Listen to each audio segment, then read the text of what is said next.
এ বিষয়ে বিস্তারিত জানাতে নীলফামারীতে আছেন সহকর্মী শাকির হোসেন বাদল এবং রংপুরে আছেন সহকর্মী নাজমুল ইসলাম নিশাত এবং নিশাতের সঙ্গে আলোচনায় অংশ নেবেন কৃষক সংগ্রাম পরিষদের আহ্বায়ক অ্যাডভোকেট পলাশ কান্তি নাগ। সরাসরি শুরুতেই যাচ্ছে বাদলের কাছে।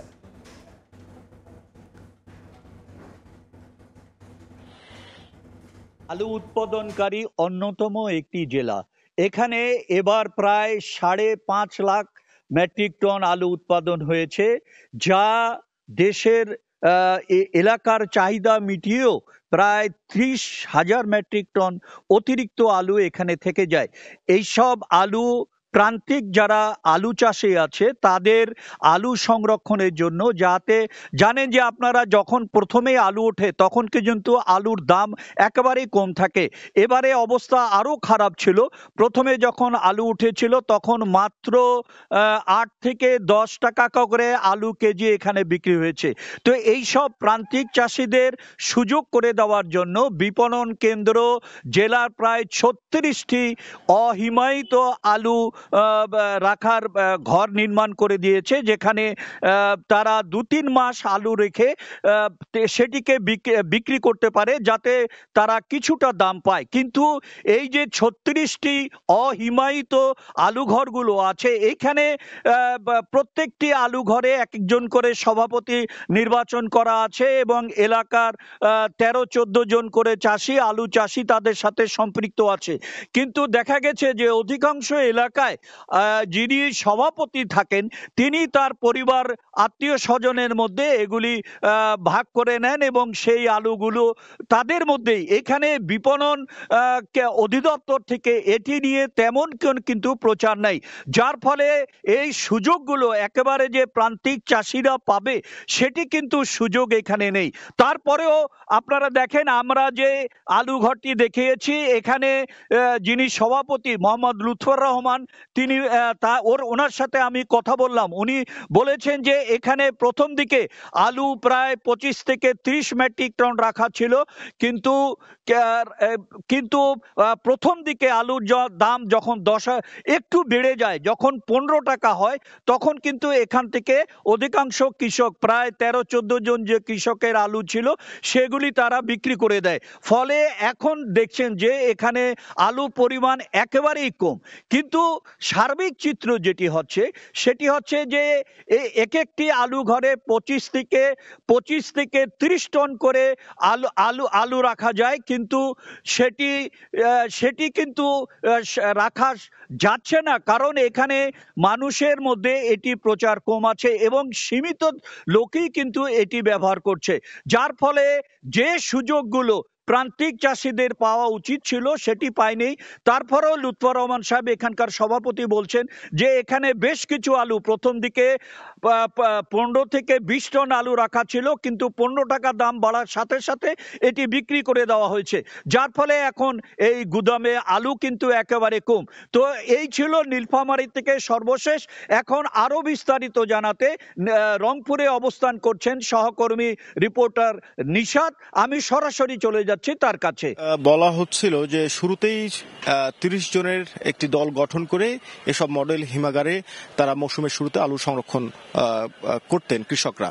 পরবর্তীতে সেটি 10 জনের দল গঠন করা হয় এবং এই 10 জনের সমান অংশীদারিত্ব থাকবে এই মডেল হিমাগারগুলোতে, যাতে মৌসুমের শুরুতে আলু রেখে পরবর্তীতে আলুর দাম বেশি হলে তারা বিক্রি করতে পারেন। কিন্তু আমরা প্রতিবেদন করতে গিয়ে প্রান্তিক পর্যায়ে যেটি দেখেছি যে এই দলের যিনি সভাপতি, অধিকাংশ ক্ষেত্রেই সভাপতি নিজেই এই ঘরে আলু সংরক্ষণ করছেন।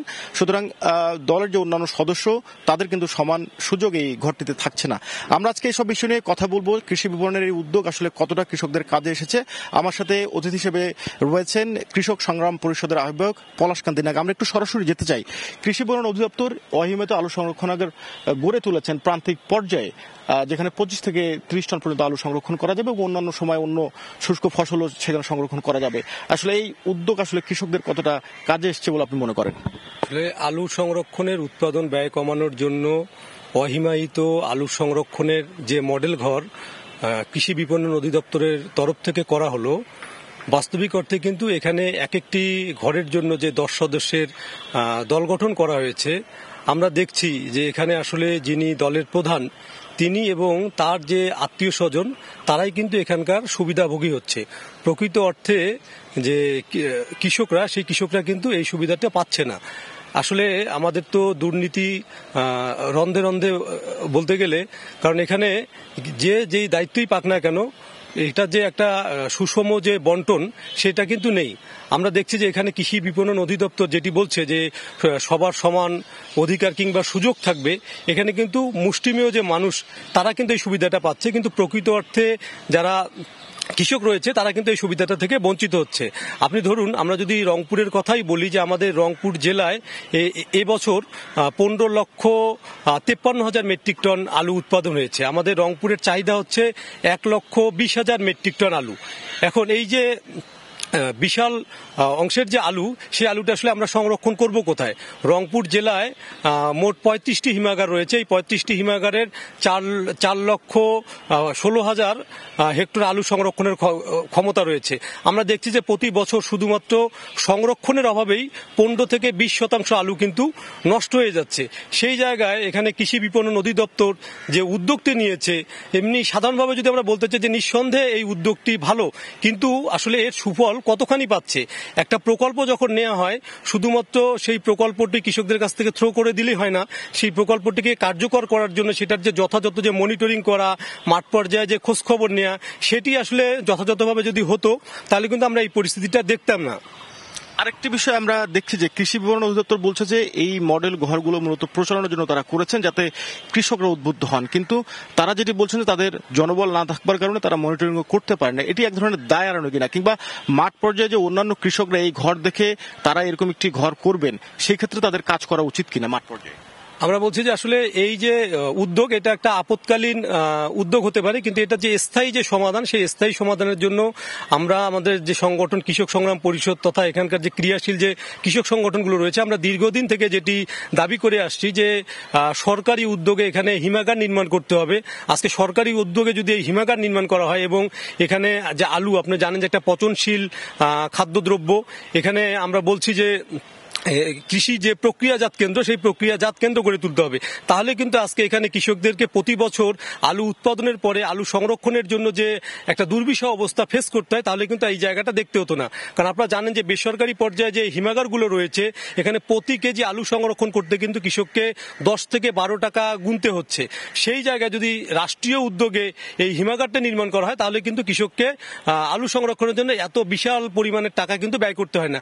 অন্যদিকে দেখবেন যে আসলে এবছর যে আমরা বাজারের অবস্থাটা দেখলাম, যে প্রতি কেজি আলু উৎপাদন করতে কিন্তু কৃষকের 20 থেকে 22 টাকার মতো খরচ হয়েছে, কিন্তু সেই আলু বাজারে কিন্তু 13 টাকা 14 টাকা কেজি দরে বিক্রি করেছে। এটা কিন্তু একটা রেগুলার অবস্থা হয়ে দাঁড়িয়েছে যে কৃষক যখন উৎপাদন করছে, উৎপাদন করতে গিয়ে একবার ঠকছে, আবার এই উৎপাদিত পণ্য যখন বাজারে বিক্রি করতে যাচ্ছে, সিন্ডিকেট ব্যবসায়ীদের কারণে কিন্তু বিক্রি করতে গিয়ে ঠকছে। এই যে দশা, এই জায়গা থেকে আমরা মনে করি, কথা শুনে ধরে আমি যদি বলি যে এটা কিন্তু এক ধরনের সংরক্ষণের অভাবে কিন্তু কৃষকরা মৌসুমের শুরুতে আলুটা বেচতে বাধ্য হচ্ছেন, যেহেতু সংরক্ষণের সুযোগ নাই।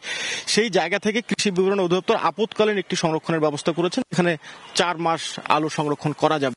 কিন্তু যে পরিমাণ আলু সংরক্ষণ করা হচ্ছে, আমরা মাঠে গিয়ে দেখেছি যে একজন কৃষকের জন্য সেই ঘরটি পর্যাপ্ত নয়। সেই জায়গা থেকে এমন প্রকল্প নেবার ক্ষেত্রে আসলে কৃষি দপ্তর, বিপণন অধিদপ্তর কিংবা যারা নেবেন, তাদের কোন বিষয়গুলোকে মাথায় নিয়ে আসলে এইসব প্রকল্প নেওয়া উচিত? আসলে এখানে আমরা শুরুতেই বলেছি যে এক একটা মডেল ঘরে 20 থেকে 25 টন আলু সর্বোচ্চ সংরক্ষণ করা যাবে। এখন আমাদের যে উৎপাদন, সেই উৎপাদনের তুলনায় কিন্তু এই সংগ্রহের পরিমাণটা কিন্তু খুবই নগণ্য, এবং এটা আপৎকালীন একটা পদক্ষেপ হিসেবে গ্রহণ করলেও এখানে আসলে প্রতিনিয়ত কৃষি বিপণন অধিদপ্তরের যেটি প্রয়োজন ছিল, সেটি হচ্ছে মনিটরিং করা এবং প্রকৃত অর্থেই যে কৃষক তারা সেই দলের সদস্য কিনা, কিংবা দলপতি এখানে তার যে ক্ষমতা, সেই ক্ষমতার অপব্যবহার করছে কিনা। আমি মনে করি যে এগুলো যদি যথাযথভাবে মনিটরিং করা হতো, তাহলে কিন্তু আজকে এই অভিযোগগুলো উঠতো না।